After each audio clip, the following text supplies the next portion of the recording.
अनुसूचित जाती आरक्षण बचाव जन आंदोलन समितीच्या वतीने जिल्हाधिकारी कार्यालयावर विराट मोर्चा.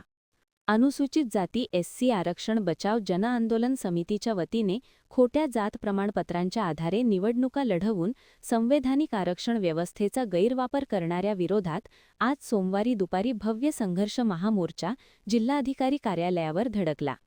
बिंदू चौक येथून महात्मा ज्योतिबा फुले व डॉक्टर बाबासाहेब आंबेडकर यांच्या पुतळ्यास पुष्पहार घालून मोर्चास सुरुवात झाली. हा विराट मोर्चा बिंदू चौक, Padma talkies, Dasara Chowk, Venus corner मार्गे जिल्हाधिकारी कार्यालयावर धडकला. जिल्हाधिकारी कार्यालय येथे मोर्चा आल्यानंतर मोर्चाचे रूपांतर सभेत झाले. यावेळी समितीच्या वतीने करण्यात आलेल्या आरोपानुसार श्री दरगोंडा बसगोंडा पाटील म्हणजे महेश पाटील यांनी अनुसूचित जाती एससी लिंगडेर प्रवर्गातील खोट्या जात प्रमाणपत्राच्या आधारे पट्टणकोडोली येथून जिल्हा परिषद निवडणूक लढवून सत्तेत प्रवेश केला आहे. तसेच गडहिंग्लज नगराध्यक्ष महेश महादेव तुर्बतमठ आणि इचलकरंजी येथील नगरसेविका सौ अलका अशोक स्वामी यांनीही एससी आरक्षणाच्या जागांवर बोगस जात प्रमाणपत्रांच्या आधारे निवडणुका लढवून संवैधानिक आरक्षण व्यवस्थेचा उघड गैरवापर केला आहे. समितीने म्हटले आहे की हा प्रकार केवळ कायद्याचा भंग नसून अनुसूचित जाती समाजाच्या हक्कांवर थेट आघात आहे. खऱ्या एससी उमेदवारांची संधी यामुळे हिरावली गेली असून त्यांच्या राजकीय प्रतिनिधित्वावर गदा आणण्यात आली आहे. त्यामुळे समाजाच्या भावी पिढीचे भविष्य अंधारात ढकलले जात असल्याची तीव्र भावना समाजामध्ये निर्माण झाली आहे.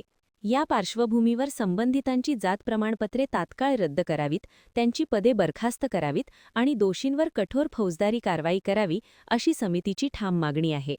अशा घटनाविरोधी कृत्य करणाऱ्या राजकीय गुन्हेगारांना पाठीशी घालणाऱ्या व त्यांना खोटी जातीचे प्रमाणपत्रे देणाऱ्या व छाननीमध्ये अक्षम्य दुर्लक्ष करणाऱ्या दीपक शिंदे, उपविभागीय अधिकारी इचलकरंजी, महेश खिलारे, अप्पर तहसीलदार इचलकरंजी, ऋषिकेश शेळके, कार्यकारी दंडाधिकारी गडहिंग्लज, श्री एकनाथ काळबांडे, उपविभागीय अधिकारी गडहिंग्लज यांच्यावर फौजदारी कारवाई करून यांची खातेनिहाय चौकशी करून त्यांच्या बेनामी संपत्तीची चौकशी करून त्यांना योग्य ती शिक्षा व्हावी.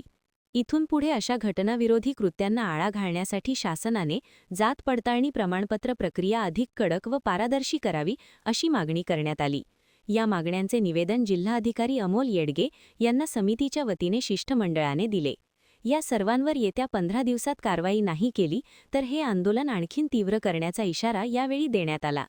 या महामोर्चाला उत्तमदादा कांबळे, माजी आमदार डॉक्टर सुजित मिणचेकर, माजी आमदार राजी वावळे, नगरसेवक दुर्वास बापू कदम, पॅन्थर शिवाजीराव कवाळे, डीजी भास्कर, सुभाष देसाई, प्रेमानंद मौर्य, डॉक्टर शरद गायकवाड, डॉक्टर अनिल माने, सतीश माळगे, जिल्हा परिषद सदस्य राहुल आवळे, जिल्हा परिषद सदस्या सोनाली सावंत, दीपक खांडेकर, श्रीकांत मोरे, प्रमोद कदम, वैभव कांबळे, राजेंद्र ठीकपुर्लीकर, बाळासाहेब भोसले, भाऊसो काळे, दत्ता मिसाळ, जयसिंग पाडळेकर, बाळासाहेब वाशीकर यांच्यासह विविध संघटनांचे पदाधिकारी, बौद्ध, मातंग, चर्मकार, खाटीक, वाल्मिकी, बुरुड आदी प्रवर्गातील समाजबांधव मोठ्या संख्येने उपस्थित होते.